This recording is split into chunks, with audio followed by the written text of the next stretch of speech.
አሰላሙ አሌይኩም ወረህመቱላሂ ወበረካቱሁ። ውድና የተከበራችሁ የቻናል ቤተሰቦች እንዴት ናችሁ? ከኔ ጋር አልሐምዱሊላህ ሁሉ ሰላም። አዲሶችም ሰብስክራይብ በማድረግ ቤተሰብ ሆኖ ነባሮችም ላይክ ሼር ያደረጋችሁ አበረታቱኝ። ጀማሪ ነኝ። ሰብስክራይብ በማድረግ ቤተሰብ ሆኖ ቪዲዮውን ላይክ በማድረግ ጀምሩ። ዛሬም እንደተለመደው ይዤላችሁ የመጣሁት በጣም ልብ የሚሰብርና ብዙዎች እህቶቻችንም ያሉበትና የሚያሳልፉት ነው። እውነት ለመናገር ልጅቷ የተናገረችው እሷ ብቻ አይደለችም። በአሁኑ ሰዓት ወንዶች አላህ ሂዳያ ይስጣቸው፣ አላህ የሂዳያቸው ኢንሻአላህ እንጂ እዚህ ቪዲዮ ላይ አስቀምጥላችኋለሁ ልጅቷ ማለት ነው። ቪዲዮውን ትመለከቱታላችሁ። እውነት ለመናገር እኔ በጣም ነው ያሳዘነች ማለት ነው ከሚባለው በላይ ማለት ነው። ለምን አብዛኞቻቸው እህቶች በዚህ ሁኔታ ላይ የሚያልፉ ናቸው ማለት ነው።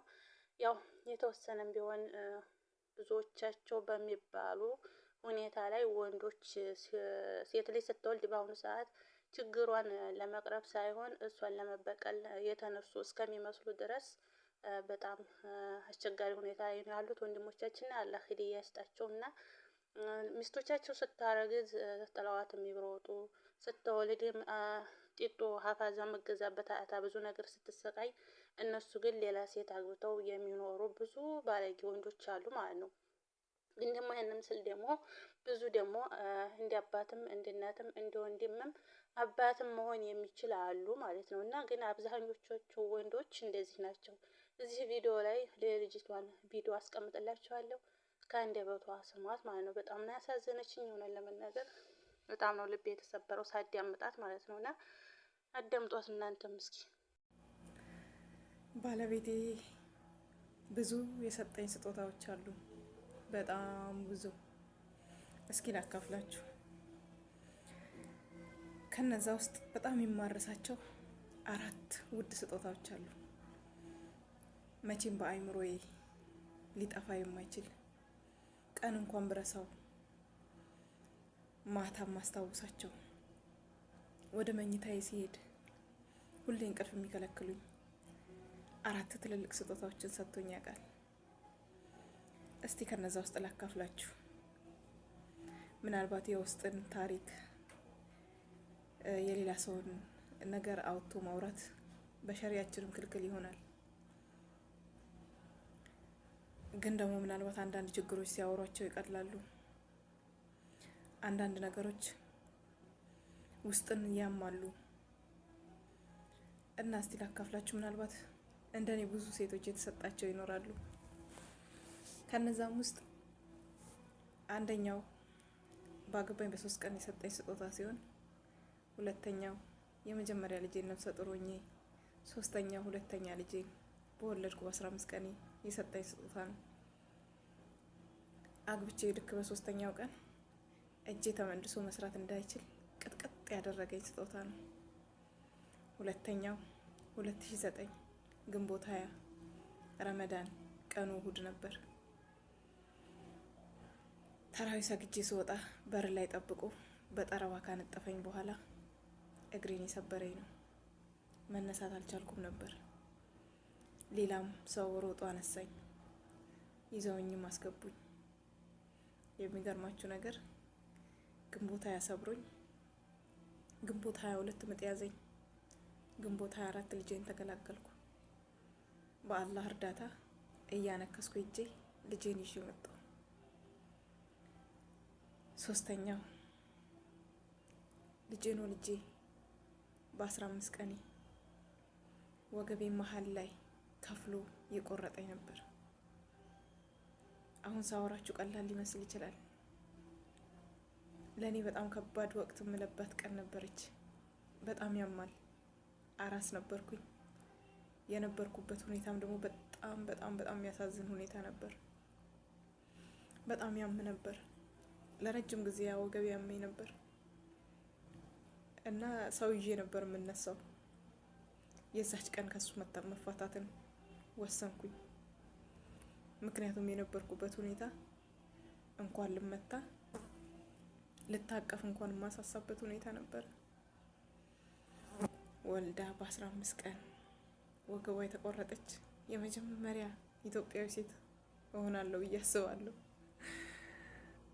እና በጣም ያማል።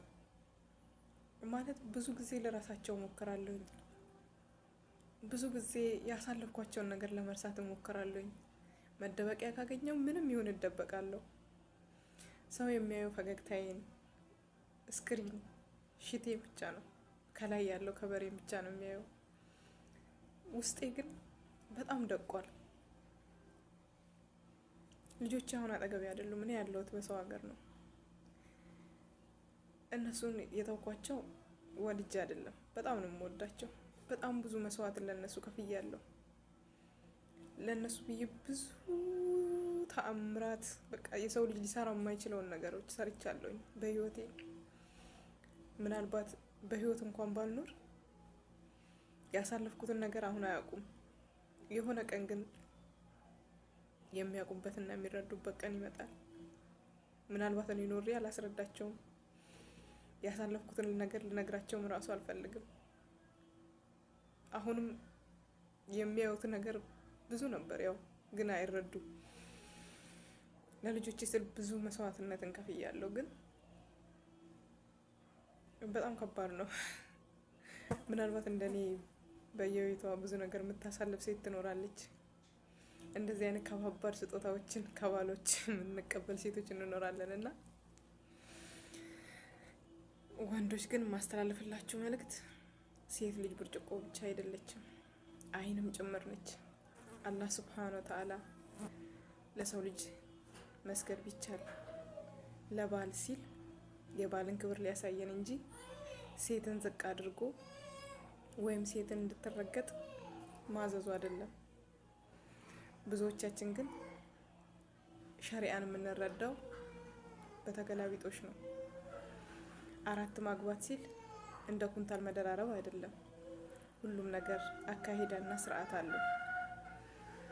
ስንቶቻችን እንደዚህ ሴቶችን የጎዳ ነው። እኔ ሰውነቴ ላይ ያለው ጠባሳ ሁሉ ድኗል። የአእምሮዬና የልቤ መቼም አይድንም። ሁሌም ከዛ ነገር ውስጥ መውጣት እፈልጋለሁ። ሁሌም መዳን እፈልጋለሁ። ግን ደግሞ አእምሮ ውስጥ የተሰነቀሩ ብዙ ነገሮች አሉ። በጣም የሚያሙ ጓደኛ፣ ዘመድ፣ እናት፣ አባት የማይረዳቸው ብዙ ነገሮች አሉ። ሰው የሚያዩ መሳቃችንን ቆመን መሄዳችንን ብቻ ነው። ግን በህይወታችን እንዳንድን የሚያደርጉ ጠባሳዎች፣ የወደፊት ህይወታችን ላይ ራሱ ምን ማድረግ እንዳለብን እንዳናቅ የሚያደርጉ ጠባሳዎች አሉ። በጣም የሚያሙ በጣም የሚያሙ እና እባካችሁ በተለይ ወንዶች ሴትን ለመጉዳት አታስቡ። ያው ቪዲዮ እንደተመለከታችሁት ነው፣ እንዳዳመጣችኋት ማለት ነው። እውነት ለመናገር አብዛኛው ወንዶች በሚባለው ሁኔታ ላይ ለምን እንደሆነ ሚስት ለበቀል የሚያገቡ እስከሚመስሉ ድረስ ሴት ልጅ ልብን የሚሰብሩና የሴት ልጅ ልብ የሚያቆስሉ ናቸው ማለት ነው። በድጋሚ ሌላ ወንድ እንኳ አምና እንዳታገባ የሚያደርጉ ወንዶች ናቸው በአሁኑ ሰዓት ያሉት ማለት ነው። ወደ የት እየሄዱ እንደሆነ ሞታቸውን ረስተው እንደሆነ ባላቅም፣ በእርግጥ ሴት ልጅ የባልም ሀቅ አለባት። ያኔ ሴት ልጅ ስጁድ ከአላህ ቀጥሎ መውረድ ይገባት ከሆነ ለአላህ በስተቀር ስጁድ ስለማይገባ ነው እንጂ ለባሏ ስጁድ ተወርድ ነበረ ይላል ማለት ነው። እና እኛም ሀቅ አለብን። ቢሆንም ግን አብዛኞቹ ወንዶች ኃላፊነት የጎደላቸውና በሴት ልጅ ስቃይ የሚደሱ በጣም ልብ የሚሰብሩና ተጨማሪ ደግሞ ህይወት አይሆን ብሎ እሱ ጋር እንኳ ተለያይታ ብትኖር መጨረሻ ላይ ሌላ ወንድ ለማግባት ራሱ ልቧ እሺ እንዳይላት አድርገው እንክት ስብርብር አድርገው የሚጥሉ ወንዶች ናቸው ያሉት ማለት ነው። በተለይ ስደት ላይ ስንኖር ማለት ነው። ስደት ላይ ስንኖር ምችም ያኔ ህይወት ነውና ስደትም ኖርና ሀገር ቤትም ኖርና ትዳር ብለን እስከያዝን ድረስ ልጅ መውለድ ያለ ማለት ነው። ልጅ ሲወልዱ ግን ምንድነው እያደረጉ ያሉት? ገና አረገዝኩ ስትለው ስልኩን ይዘጋል። እዛ በኋላ ስደውለትም ይጠንሻል። ከዛ እሷ በንዴት እየተቃጠለች አረብ ቤት እንደዛው ሆና ነፍሰ ጡር ሆና እየሰራች በተጨማሪ ደግሞ እየተጨቃጨቀና እየተሳደበ የአእምሮ በሽተኛ የሚያደርጉ ወንዶች አሉ ማለት ነው። እና አሁን ይቺ ልጅ እውነት ለመናገር ተመስጬ ነው ያዳመጥኳት። ሳዳምጣት በጣም እናንተም እንዳዳመጣችሁት ከቪዲዮ ላይ ልብ የሚሰብር እና በጣም ልብ የሚነካ ነው ማለት ነው።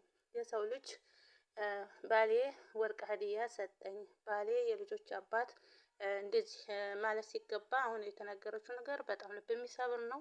በሌላ ቪዲዮ ውስጥ የምንገናኝ። ሰላማችሁ ብዝት ትርፍ ይበልኝ። ወሰላሙ አለይኩም ወረህመቱላሂ ወበረካቱ።